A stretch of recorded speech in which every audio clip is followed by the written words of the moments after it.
Alors pourquoi c'est urgent de planter des arbres? Alors j'aime pas apporter des mauvaises nouvelles, mais là vraiment c'est très important pour notre futur.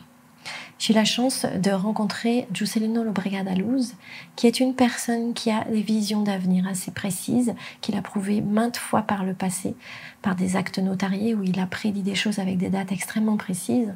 Et donc, il a posé ça chez le notaire pour bien prouver que c'était lorsque ça arrivait qu'il en avait parlé. Et depuis, il s'est construit une très grande notoriété.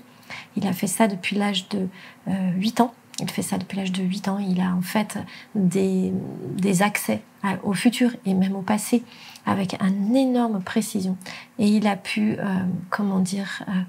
partager ça avec de nombreuses personnes.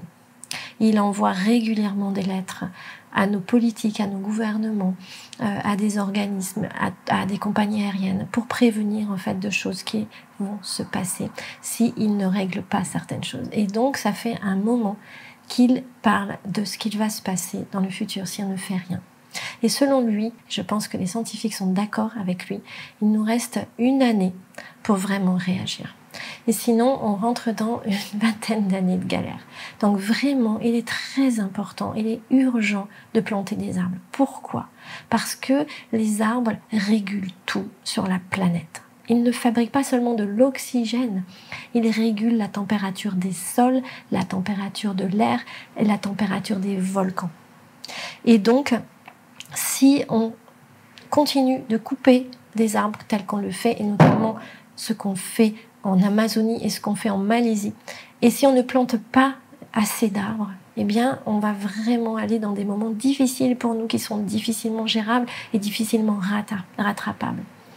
Il ne s'agit pas simplement de manque d'oxygène, il s'agit de tout ce que ça génère au niveau du climat, c'est-à-dire le climat ne sera plus maîtrisable. Les tempêtes, les typhons, les tsunamis, les pluies de grêlons énormes, les inondations, les pluies pendant des jours et des jours qui vont provoquer des inondations, le réveil des volcans, et oui, la montée des eaux de la mer, vous comprenez, c'est vraiment urgent. Donc là, on est bientôt en 2020. Et moi, j'aimerais que pour 2020, nous prenions tous la résolution de planter le maximum d'arbres. On a un déficit de 5 trillions d'arbres sur la planète. Ça s'est empiré en 2019. Et donc, on a besoin de planter des arbres tous les jours pendant cette année 2020, plantez des arbres. N'en plantez pas qu'un, plantez-en plusieurs et arrêtez de couper les arbres que vous faites. Si vous en coupez un, je sais que parfois certains d'entre vous travaillent avec le bois et ont besoin de couper des arbres. Eh bien, si vous coupez un arbre, plantez-en 3. Et là, vous pourrez vraiment participer à ce que tout cela n'arrive pas aussi fortement ou minimiser en tout cas les changements. Je ne vous dis pas tout, parce que c'est très alarmant. Ce n'est pas non plus, ce n'est pas encore perdu. On a encore cette année pour réagir. Ne faisons pas de conflits, on a autre chose à faire que des conflits.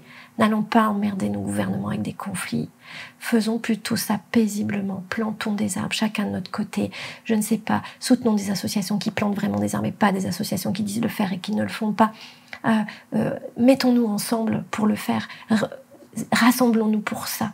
On a autre chose à faire que de s'occuper de nos gouvernements. Là, il faut vraiment qu'on s'occupe du climat, il faut vraiment qu'on s'occupe des arbres. Donc, je vous demande et je vous invite, et je le fais moi-même, de prendre la résolution pour 2020, de planter des arbres aussi souvent que vous pouvez le faire, pas seulement avec des graines. Vous les plantez dans un petit pot, vous les laissez pousser et ensuite vous les mettez en terre. Je ne sais pas comment il faut faire, mais en tout cas, vous allez trouver des solutions. Et moi aussi, de mon côté, avec les gens qui sont autour de moi, on va trouver des solutions pour planter plus d'arbres. Et peut-être, si on y arrive tous ensemble, eh bien, on va pouvoir peut-être pas résoudre, mais en tout cas minimiser les dégâts qu'on a déjà provoqués pour le futur.